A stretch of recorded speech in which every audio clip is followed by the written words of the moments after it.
آپ ہم کو یہ بات بتا دیجئے، میں یہ بات نہیں کہتا تھا، مگر آپ کی موجودگی میں ہمارے مرحوم قائد سالار ملت کو گالی دی گئی،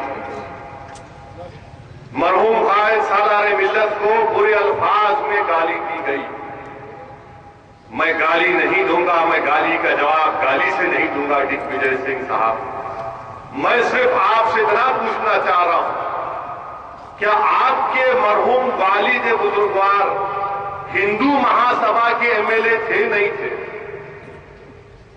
کیا آپ اپنی جوانی میں ہندو مہا سبھا کے لیے کام کرے نہیں کرے؟ بعد میں آپ کارپوریٹر بنے، بعد میں 77 میں ایم ایل اے بنے، مگر آپ کے ڈیڈی ہندو مہا سبھا کے ایم ایل اے تھے نہیں تھے؟ دوسری بات، یہ الزام ہم پر کہ ہمارے ایم ایل اے مہاراشٹر میں اسمبلی میں نہیں تھے، میں چیلنج کر رہا ہوں محترم دگ وجے سنگھ صاحب کو کہ پروف پیش کر دو آپ بھی ہوائی فائرنگ مت کرو بھرمار کی بندوق سے، ہمارے پاس بڑی طاقتور بندوق ہے، ہماری زبان ہے، اور جب ہم زبان کھولتے تو ہندوستان کے بڑے بڑے لیڈروں کی نیند حرام کرتی ہے۔ یہ ہم کو بتا دو آپ کہ کیا ہمارے ایم ایل اے مہاراشٹر کی اسمبلی میں تھے نہیں تھے؟ اگر پروف ہے تو پیش کرو، جھوٹ کا سہارا کیوں لیتے آپ؟ حیدرآباد میں کہتے ہیں خلیل خان فاختے اڑانا، فاختے اڑانا چھوڑو دگ وجے سنگھ صاحب، اور اگر آپ ایسا نہیں کر سکتے تو ہم اپنے ایم ایل اے سے کہیں گے کہ اسپیکر مہاراشٹر کے پاس ایک پٹیشن دی جائے پریویلیج موشن کی کہ ایک شخص کہہ رہا ہے کہ ہم اسمبلی میں نہیں تھے، اس کی تحقیقات کروائی جائے۔ امتیاز جلیل وارث پٹھان بیٹھے ہوئے، 2 سیٹ جیتے دگ وجے سنگھ صاحب، آپ کا پیٹ کیوں خراب ہو گیا؟ 2 جیتے، سب پریشان، 2 جیتے، ارے اگر آپ اچھے ہوتے تو ہم جاتے بھی نہیں تھے وہاں پہ، کیونکہ آپ نے ظلم کیا، ناانصافی کی۔ تیسری بات دگ وجے سنگھ صاحب، مدھیہ پردیش میں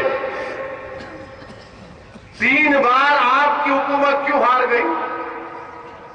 کیوں وہاں پر بی جے پی کامیاب ہوگی؟ کیا وہ بھی ہماری ذمہ داری ہے؟ کیا آپ کے گھر میں بھینس دودھ نہیں دیں گی تو میں ذمہ دار ہوں؟ تمہارے گھر میں اور مرغی انڈا نہیں دے گی، مرغا صبح صبح نہیں پکارے گا تو کیا مجلس اس پر کچھ جادو کر دی؟ اتنے سال سے بی جے پی وہاں پر کیوں گورنمنٹ بنا رہی ہے؟ جواب دیجیے۔ مدھیہ پردیش میں دگ وجے سنگھ صاحب آخری مرتبہ مسلم ایم پی کب بنا تھا؟ آپ اپنی زبان سے بول دو، آئندہ جب حیدرآباد کو آئیں گے اس کا ذمہ دار میں ہوں۔ مدھیہ پردیش میں کہ کب بنا آخری مسلم ایم پی؟ آپ ہی بتا دو اپنی زبان سے، آپ بڑے طاقتور ہیں، آپ ٹھاکر ہیں نا، ہم غریب ہیں، آپ ٹھاکر ہیں، بتاؤ ٹھاکر صاحب آخری بار مدھیہ پردیش میں مسلمان ایم پی کب بنا تھا؟ یہ سوال میرے آپ سے ہے، آپ جواب دیں گے تو پھر اور سوال کریں گے، ہم رکنے والے نہیں ہیں۔ اب یاد رکھو، جو بولے گا اس کے خلاف ہم بولیں گے، جو پوچھے گا اس کا جواب دیں گے۔ یاد رکھو، کوئی اچھے برے کی تمیز نہیں کریں گے۔ تم اگر یہ سمجھ رہے ہو کہ تم فلاں 30 مار خواہ ہو، تم فلاں ہو، وہ ہمارے نظروں میں تمہاری کوئی قدر و منزلت نہیں ہے۔ تم عزت سے بات کرو گے، عزت سے بات کریں گے۔ تم آنکھ نکال کر ڈراؤ گے تو یاد رکھو، آستین نہیں چلائیں گے، تمہارے گریبان سے ہم کھیلنے کو تیار ہیں۔ یہ مت سمجھو وہ زمانہ جا چکا کہ ہم کو بچوں کی طرح سمجھا کر بٹھا دینا۔ 65 سال مسلمانوں کو اگر کسی نے دھوکہ دیا تو تم نے دیا دگ وجے سنگھ، تم نے دیا۔ کہاں ہے تمہاری حکومت؟ مہاراشٹر چلو میرے ساتھ دگ وجے سنگھ، میں تم کو بٹھاؤں گا ایلورا عام سال کیس کے ان خاندان والوں کے سامنے جن کے 8 سال سے ان کے بچے جیلوں میں ہیں، جس کی ماں کے سامنے تم بیٹھ نہیں سکو گے۔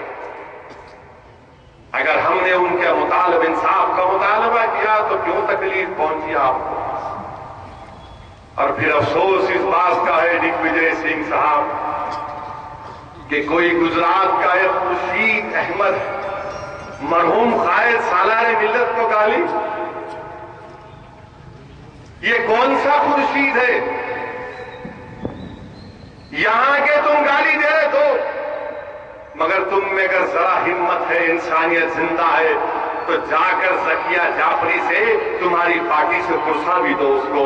کانگریس پارٹی سے اب تک کوئی ذکیہ جعفری کو پرسہ نہیں کیا۔ گجرات میں کب بنا تھا مسلم ایم پی؟ مجھے بتاؤ، اس کا ذمہ دار کون ہے؟ مرحوم قائد سالار ملت کو گالی دینے سے کوئی سالار ملت کی شخصیت میں یا ان کی مقبولیت میں یا ان کے مقام میں کوئی فرق آنے والا نہیں ہے۔ اگر کوئی گدھا پاگل آسمان کی طرف دیکھ کر تھوکے گا تو تھوک اسی کے چہرے پر گرے گا۔ مگر مرحوم قائد نے جو کام کیا، یہ جو بلڈنگیں میرے عزیز دوستو، یہ مرحوم قائد کے اللہ سے محبت کی نشانیاں، جس میں مرحوم قائد کی خون پسینہ شامل ہے۔ کبھی وقت ملے تو اکبر نظام الدین حسینی صابری سے پوچھنا کہ کتنے راجے کتنے دن پریشانیوں میں گزار کر ان تمام چیزوں کو قائم کیا، اب تم سمجھ رہے کہ ایسے ہی کوئی سالار بن جاتا ہے؟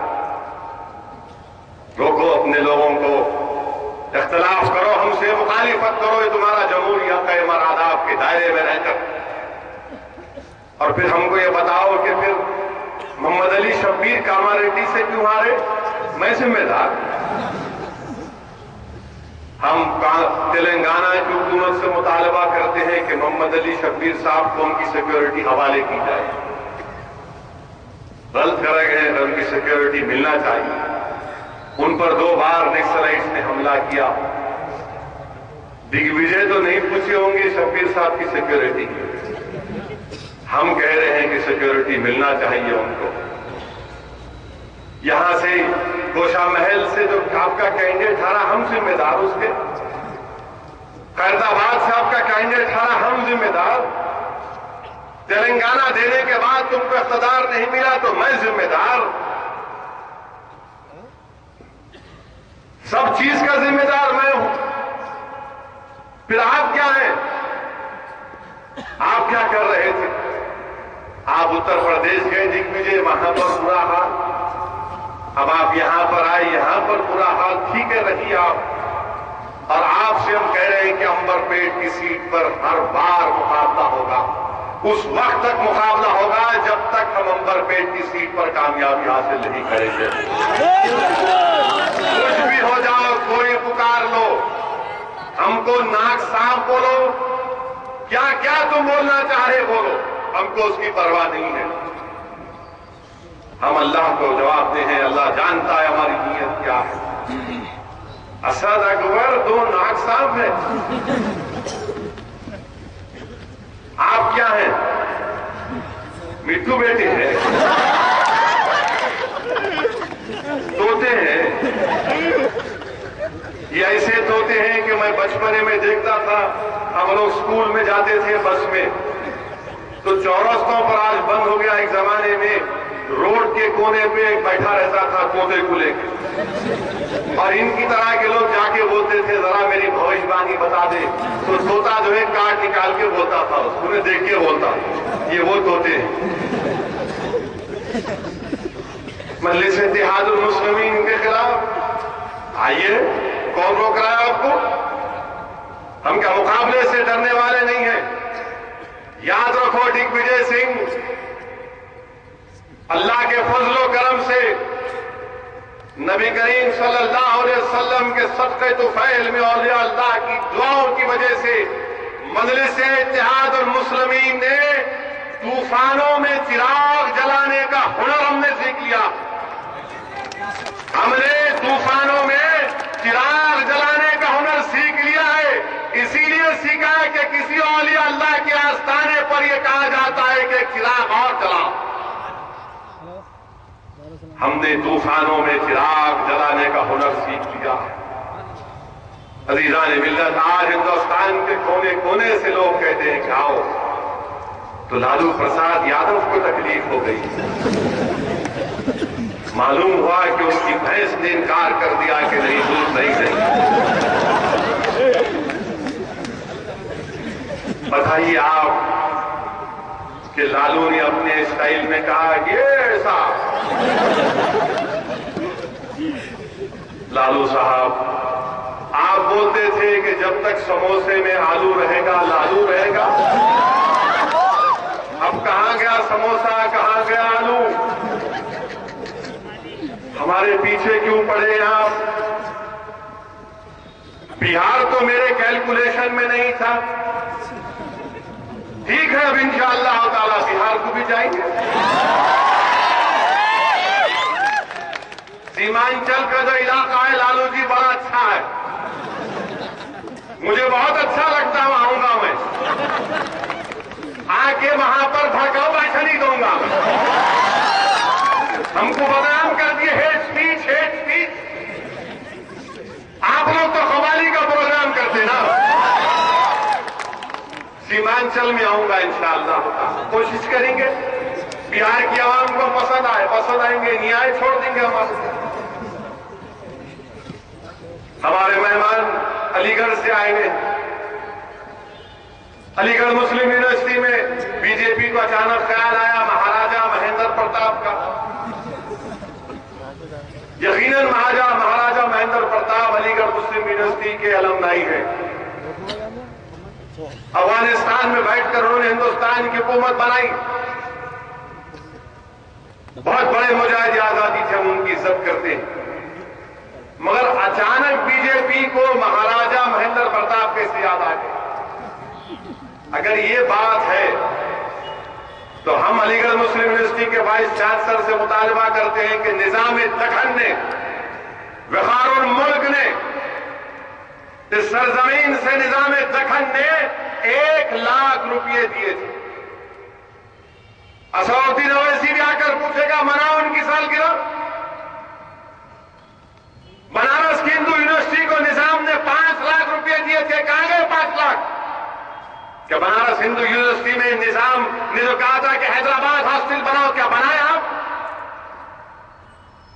مقصد یہ ہے کہ علی گڑھ مسلم یونیورسٹی کا کلیدی کردار کو ختم کیا جائے، ریزرویشن کا ایک باؤ کھڑا کیا جائے، اور وہاں پر یہ دیکھ نہیں سکتے کہ ہزاروں کی تعداد میں علی گڑھ مسلم یونیورسٹی میں مسلمان بچے تعلیم یافتہ ہو کر نکل رہے ہیں. اور میرے عزیز دوستو، افسوس تو مجھے یہ ہوتا ہے کہ ایک ٹی وی پر کسی نے واٹس ایپ پر مجھے کلپ بھیجائی کہ رامپور میں ملائم سنگھ یادو صاحب کی سالگرہ منائی گئی. 75 سال کی سالگرہ میں 75 فیٹ کا کیک. سبحان اللہ. کیک کاٹے نیتا جی، کاٹ کے چلے گئے. اس کے بعد سماجوادی پارٹی کے لوگ کود رہے، ایک ہاتھ میں لے رہا، ایک 2 ہاتھ میں لے رہا. لوگ ٹی وی والے نے پوچھا کیا کر رہے آپ؟ تو انہیں کیک کھا لیا. ارے نادیجے کو ملیدہ ملا تو فاتحہ دینے کو ملا نہیں ملا. تم کیک کے اوپر گر رہے ہو، تم کیوں کیک پہ گر رہے ہو؟ تم کیک پر مت گرو، اس نبی کے قدموں پہ گرو. آب کوثر پینا ہے نہیں ہے؟ دنیا کے سامنے کیا نظارے پیش کر رہے ہیں کہ نہیں کیک کھانا ہے، نیتا جی چھوڑ کے گئے، کیک کھانا ہے. نہیں میرے نوجوان ساتھیوں، ہم کسی کے دسترخوان کا چھوڑا ہوا کھانا نہیں کھائیں گے. ہم اپنی مسجد بنائیں گے، ہم اپنے مسائل کو حل کریں گے، ہم اپنا کیک بنائیں گے، ہم اپنا انشاءاللہ تعالی کیک بنائیں گے. ہم اپنے عزت کے محنت کے روٹی سے اپنے گھر کو چلائیں گے. 75 فیٹ کے کیک کی ہم کو ضرورت نہیں ہے. ہم کو ہندوستان کی سیاست میں اپنا حصہ چاہیے. اتر پردیش کی سیاست میں ہم کو اپنا جائز حصہ تلاش کرنا. کھاؤ جتنا کھانا ہے، لوٹو ملائم سنگھ یادو صاحب۔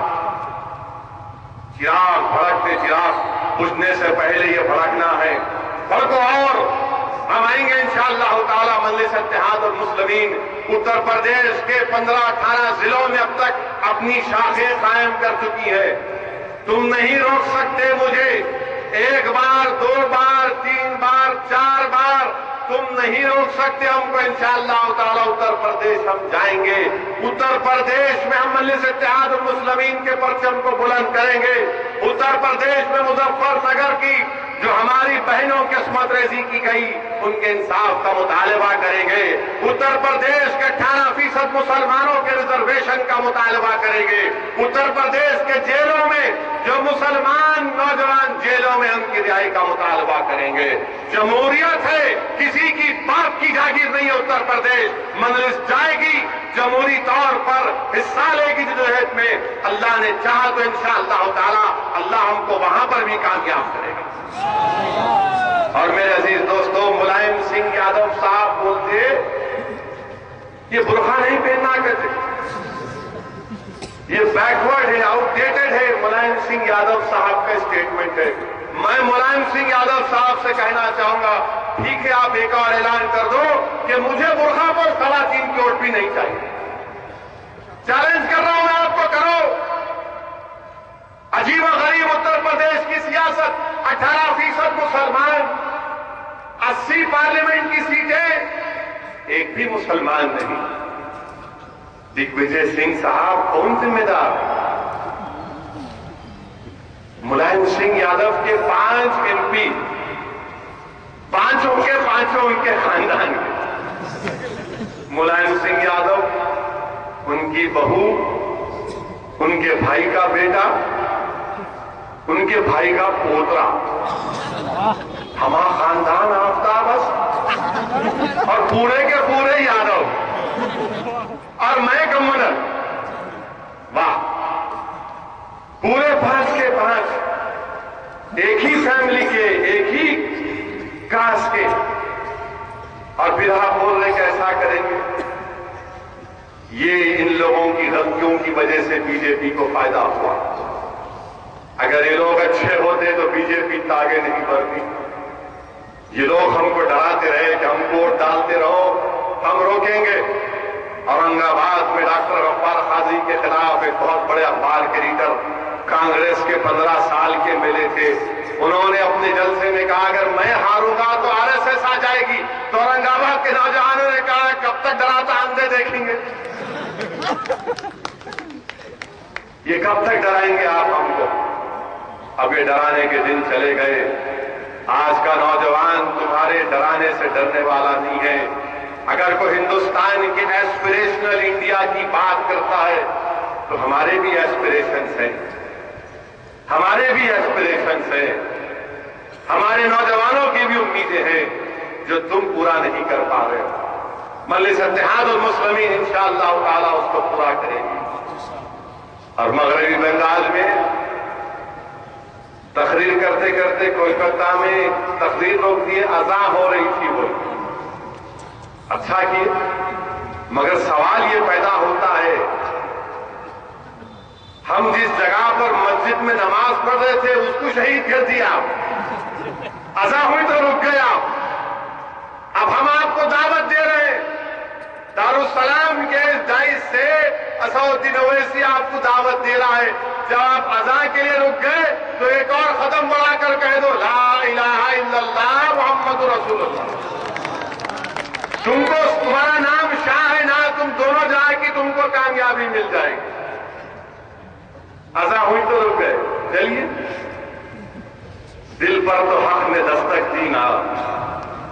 بنگال میں، مغربی بنگال میں ہمارے مدرسوں کو دہشت گردی کے اڈے قرار دیا جا رہا۔ مغربی بنگال میں مدرسوں کو بدنام کیا جا رہا ہے۔ یہ مدرسے دہشت گردی کے اڈے نہیں ہیں RSS بی جے پی والوں۔ ہمارا بنگلہ دیش سے کیا کرنا ہے؟ کیا کریں گے بنگلہ دیش سے؟ ہم کو ہندوستان سے مطلب ہے۔ میرے عزیز دوستو، یہ تمام چیزیں آپ کے سامنے ہیں۔ مہاراشٹرا میں الحمدللہ اللہ سبحانہ و تعالیٰ نے بہت بڑا قدم کیا، فضل کیا۔ کانگریس والوں کو میں کہنا چاہوں گا کہ اپنا محاسبہ کرو، یہ ہر چھوٹی بڑی چیز کو مجلس کو کمیونل کہنا کہ چھوڑ دو۔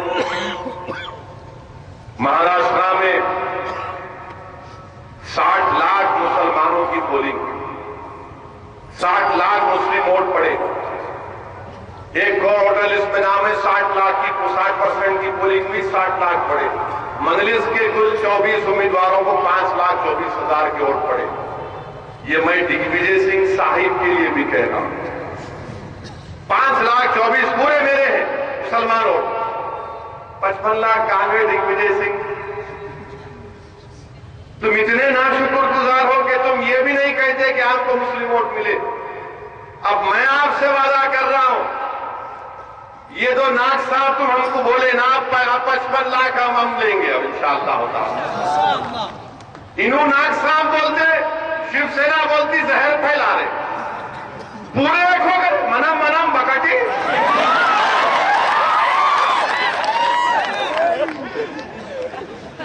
ہماری مخالفت میں چلو اچھا ہے آپ لوگ مل تو گئے، ہم شروع سے کہہ رہے تھے کہ تم ایک ہی ہو، تم ایک ہی ہو، شروع سے کہہ رہے تھے، مگر ہماری مخالفت میں کم سے کم آپ ایک ہو کہ اچھا ایک ہو جاؤ۔ ہم ڈرنے گھبرانے والوں سے نہیں ہے، مقابلہ کریں گے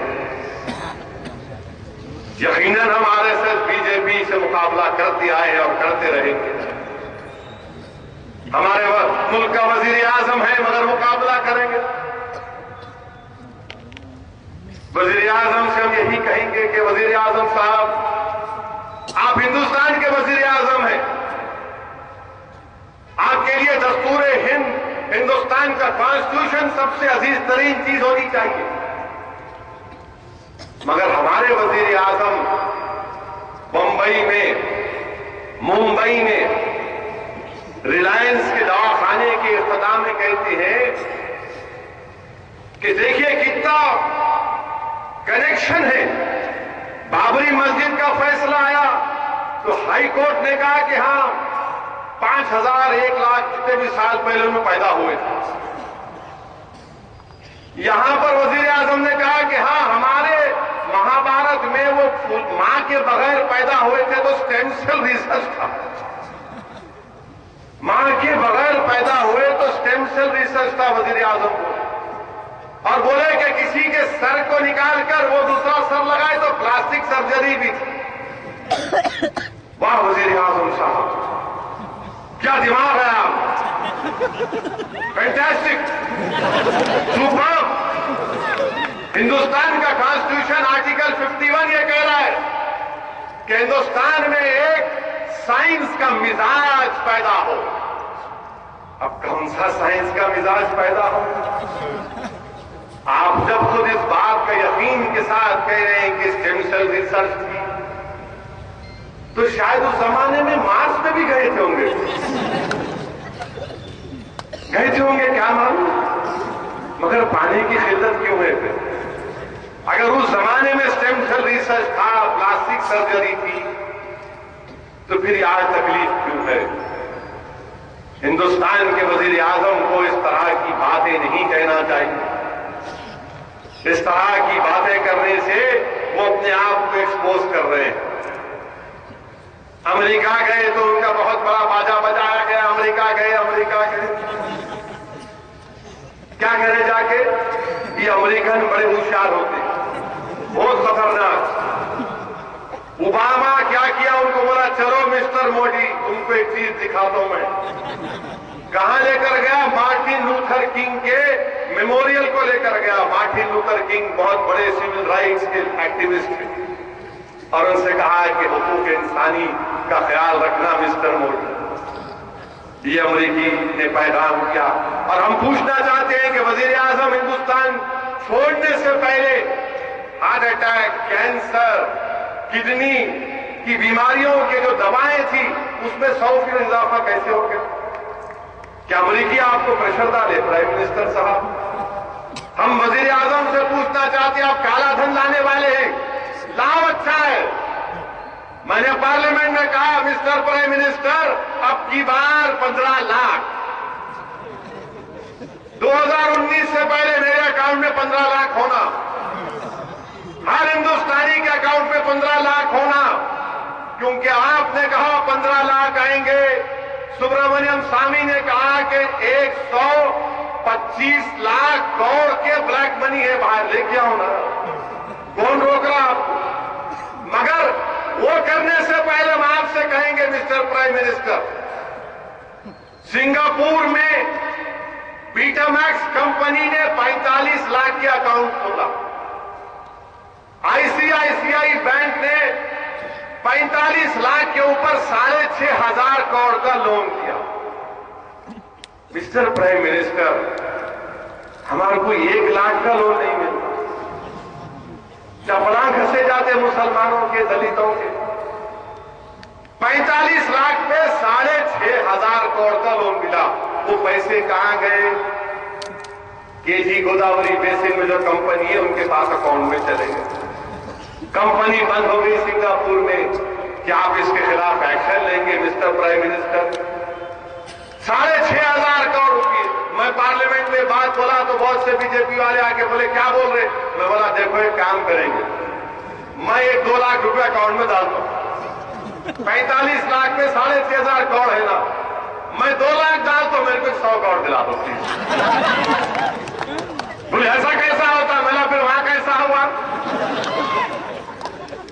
45 لاکھ میں 6,500 کروڑ روپئے، خواجہ کا لنگر ہے، لوٹ کے لے کے جائیں گے۔ یہ بلیک منی ہے، لے کے آؤ بلیک منی۔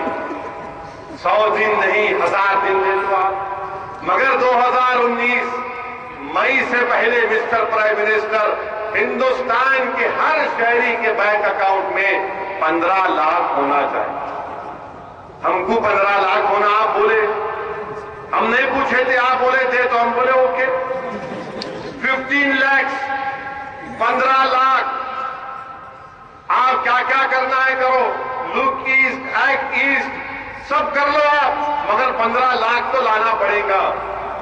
جہاں کہیں بھی آپ جائیں گے 15 لاکھ کا مطالبہ ہوگا۔ مجلس اتحاد المسلمین یقیناً ہمیشہ سے ہی RSS اور سنگھ پریوار کے خلاف تھی اور لڑتی رہی، اور انشاءاللہ تعالی ہم لڑتے رہیں گے۔ میرے عزیز دوستو، جماعت سے وابستہ رہیے، جماعت کو مضبوط کریے، نوجوانوں ضرور فجر کی نماز پڑھو، دعوت دو اپنی بہنوں پر، اپنے خواتین پر، ان کو رسوا مت کرو اس طرح کی باتیں کر کے۔ اللہ قرآن میں فرمایا کہ دین کی دعوت اچھے الفاظ میں کرو، حکمت کے ساتھ کرو۔ اللہ ہم تمام کی یہاں پر بیٹھنے کو قبول کرے۔ وآخر دعوانا الحمدللہ رب العالمین۔